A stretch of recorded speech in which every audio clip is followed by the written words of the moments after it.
There go the records, baby. Look. Soft bang bang bang bang, baby. Me I want day for your body like a tattoo. Sweet you, I never like it if you give me bangu. Baby, me I want day for your body like a tattoo. Magachuku, if I give you one, you go come for the part two. But me say to me long back, I swear she dey give me joy. The way your body come, I lie, you dey give me thought. Take one, wanna give me something. Take your body bang it. But me say baby shake it, yo. Don't you keep me waiting. Shawty, give me that yo. Take a fan and skip it that yo. What's up? Big girl living in a big world, back in the building. I hope you all have had a blessed week, because I sure have. I've gone for a bit of a natural look today. I'm not really wearing anything. I'm trying a bit of lip gloss, some lip liner, and some eyeliner. And that's about it. But yeah, so today, guys. Oh, before I start, sorry. People were saying that they wanted me to put the names of the songs that I danced to at the beginning in the description box. So for the other songs, for the other video, sorry, I'm gonna put the name of the artist and the song in the description box. And for this video, I will, of course, and all the videos going forward, if you want to follow me on social media, MSTITI31 on Instagram and Snapchat, I'm there, so you can follow me on there if YouTube is not enough for y'all. Okay, so today I'm gonna do a little bit of a motivational thing, because I feel like we are coming on to 2018 and people are setting new goals for the new year. They're writing down what their expectations of the new year and stuff, and I think that this is a great video to kind of round off 2017. So today I want to talk about motivation and just speaking things into existence. That's the main thing that I want to get across today, and just having positive thoughts and like keeping positivity in your life. And that's really what I want to talk about today. So I'm going to start by talking about two of my life experiences actually that have happened in the last 4 years. So in terms of midwifery, I wanted to talk about how I got into midwifery. So I finished my first degree in 2011, and then from 2012 I was applying to get into midwifery through UCAS. So 2012 I got rejected, 2013 I got rejected, 2014 I got rejected, and then on my 4th year I finally got accepted. Now how it happened was, on that 4th year when I applied in 2015, they actually all the universities rejected all my applications. And I was literally so down in the dumps. I was thinking, what am I going to do with my life? Everything I'm planning is not going out. Like, I was just getting so down and so putting a lot of pressure on myself, because I was thinking, what am I going to do in my life? I mean, what I want to do, it seems like it's not coming to fruition, so maybe I should just give up. So what happened is, I spoke to my best friend, and she was just like, you know what, email the uni that you want to go to the most and just see what they say. So I thought in my head, you know what, I can't email them without any backup or anything. So what I did was I emailed the hospital near where I lived, and I asked if I could do any type of maternity experience on their wards. But I'd already tried to do that every single year previous. So from 2012, I've been trying to get experience there, and they always said, no, we don't allow it. So this year, I rang and I asked, please, do you have anything? And they were like, okay, just try and email this lady, but we don't normally do it, but email her anyway. I emailed her. She sent me a form. I filled in the form, and literally the next day, she was like, you can come and do work experience. What days do you want to do?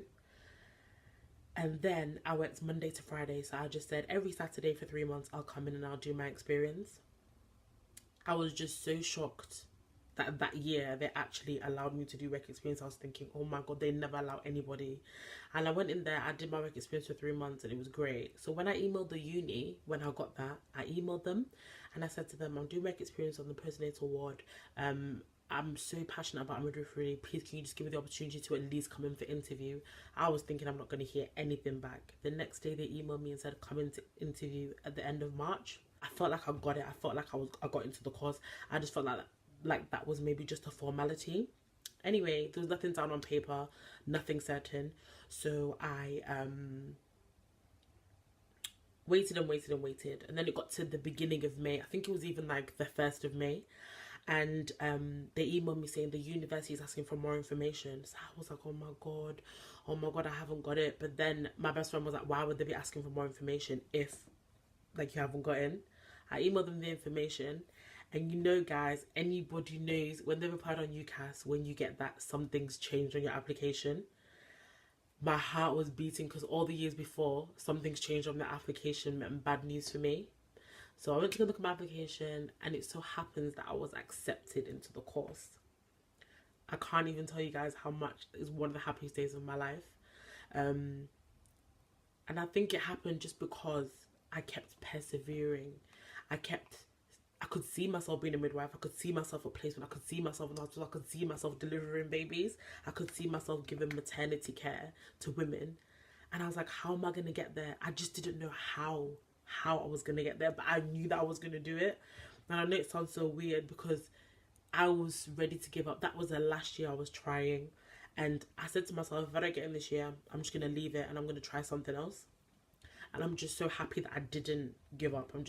So in terms of that like experience, I just want to tell you guys, like, you know, there's things that you go through and you think, why am I doing this? Like, I'm not getting anywhere with it. But you know what? Those experiences and those things that you're going through to get to that place is literally a test.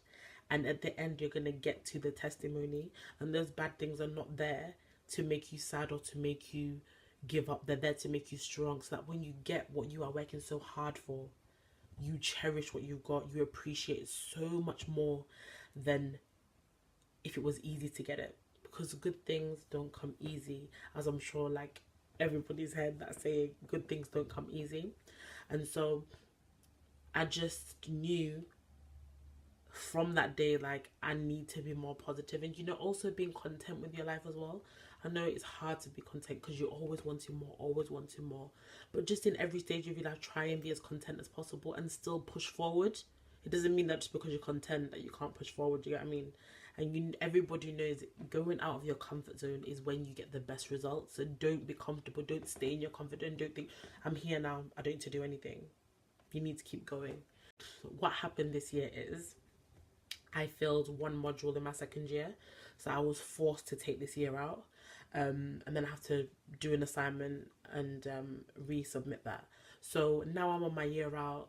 Guys, when I failed my second year, I was so distraught. I was crying. I was thinking, what am I going to do with my life? My life is going to be on hold for another year. Like, what am I going to do? For 2 weeks, I was literally down. I wasn't speaking to anybody. I was thinking, how am I going to tell my parents? And just all these things were going through my head. I thought of every single bad thought possible, literally. And I'm a Gemini, so I literally do that. I think of every possibility, the worst thing that could ever happen. So I was really down on myself. I put a lot of pressure on myself, I think, and I literally felt like giving up. But after the 2 weeks ended and I came back to my senses, I said to myself, I'm going to do contracting because that is what's going to give me the most money in this year out, where I can save and do all the things that I need to do and do as much as possible that I can do in this year out. And that's what I'm going to do. I didn't know how I was going to do it. I didn't have any experience in contracting. So I just knew that that's what I was going to do. So one of my friends referred me because I referred her before I went to uni. She referred me. They came back to me. They said, no, sorry, your CV is not what we're looking for, but we'll keep you into consideration. So then at the time I was in Zambia and I kept telling my cousin, I'm going to do contracting. I was even telling her about the job, like I've already, and she was like, have you already got the job? I'm like, no, I haven't even applied for it yet. But when they rejected me, I came back and I just said, you know what? I moved back home because I wanted to avoid rent and bills. I just rang them one day, one afternoon, and I just talked to a guy at the agency. We had a really good conversation. I told them all my experience and what I wanted to do. and he literally put me forward for the exact contracting role that I wanted. And I was talking about that for 2 months before I got it. I was speaking it into existence because that's what I wanted to do. That's the only thing I could see myself doing. I couldn't see myself doing anything else. So I just kept focusing on that. In the end, I got the contracting position, and I'm doing that job right now. And even me, like, I know right now I'm saying it and it sounds like it's so easy, but it's really, really not. Like, I've been through so many things, like, in my 20s, and I've just learned that trying to have a positive mind, and it is hard to always have a positive mind because shit happens, you know what I mean? Bad things happen, and it gets you down, and you think, oh, you feel like giving up, you just feel like whatever. And I even stop myself and think, no, Twanda, you can't let it overtake you. And even when I failed at uni that 2 weeks, I was so down, but it only lasted 2 weeks, and I literally picked myself back up, and I said to myself, I'm gonna make the best of this year out. And now I'm on my year out. I just think it was in the plan because it's the best thing that's happened to me, because I needed a break because it's a very intense midwifery. If anybody knows, I will do a midwifery video because I know a lot of people have been asking me about how it is to be a student midwife. So I will do one of those videos at some point. But it is a very stressful course, and it is very demanding, and you have to be on the ball all the time. And so I needed this break, to be honest, because I felt like I was having a breakdown at one point. So it all worked out for the best. What I also want to talk about was just staying focused on your goal. And a lot of people think that means making big steps, big movements all the time. No, it's not even about that. It's just about making little steps that are going to contribute to the destination that you're going to. So even you just going back and forth to work every day, like right now, I'm going back and forth to work every day. It's not like I want to do it, but I have to do it because I'm trying to get somewhere else. And so just stay focused, and don't try and settle for a basic life and what's basic in your eyes, because people have different levels of basic, do you know what I mean? But basic, what is basic in your eyes? Always push to be better, always push to be a better you every day. And I think that's really important, like going into the new year and you're having it's like a fresh start. People class it as a fresh start. Just go in thinking, this year I'm going to do this, this and this, and this is going to get me to this point. They don't have to be massive things. Even just little things that you just write down, and just kind of meditate on that positivity, meditate on that focus. And I think that's really, really important. And thinking outside of the box. I heard Issa Rae.